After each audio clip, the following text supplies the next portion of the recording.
Bonjour frères et sœurs en Christ.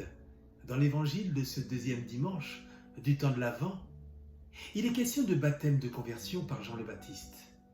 Le baptême de Jean prépare la venue du Seigneur. Il aplanit le chemin et doit produire du fruit.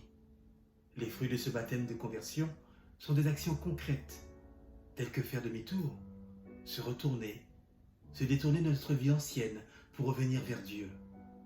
Allons-nous prendre le temps de faire ce retour à Dieu pendant ces 4 semaines de l'Avent? Si oui, comment? Tout simplement en écoutant la parole de Dieu, en lisant des livres saints qui sont là pour nous instruire, nous donner espérance, persévérance et courage. La parole de Dieu est là pour ouvrir nos yeux d'aveugle et nos oreilles de sourds.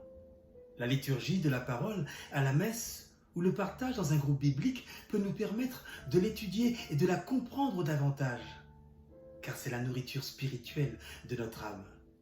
Mais attention, il existe un préalable à la conversion, à ce retour vers Dieu. Il faut reconnaître en nous un besoin, un désir, une nécessité d'être aimé, d'être sauvé, d'être pardonné. Bien-aimé du Seigneur, se convertir, c'est d'abord se reconnaître pécheur, vivre dans le péché. C'est organiser notre vie sans Dieu. En dehors de lui, c'est lui tourner le dos. C'est aussi quand nous nous faisons du mal les uns les autres. Dieu est atteint dans l'amour qu'il nous porte à chacun de nous, à chacun de ses enfants. Et la vraie conversion doit produire un fruit visible, comme la justice, la paix, la fidélité, la miséricorde, la crainte de Dieu, l'accueil de l'autre. Elle doit nous amener à des gestes d'accueil, de partage et de solidarité.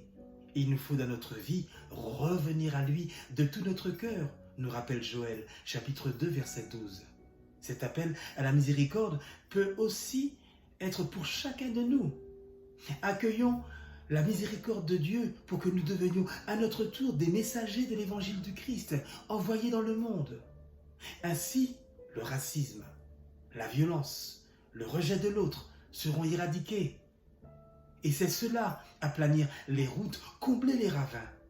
C'est aussi en nous efforçant de toute notre vie, de mettre toute notre vie en accord sur tout l'évangile que nous préparons Noël en vérité. Mes chers amis, préparons le chemin du Seigneur en demandant la grâce de nous convertir pour que notre vie soit de plus en plus fidèle à celle du Christ.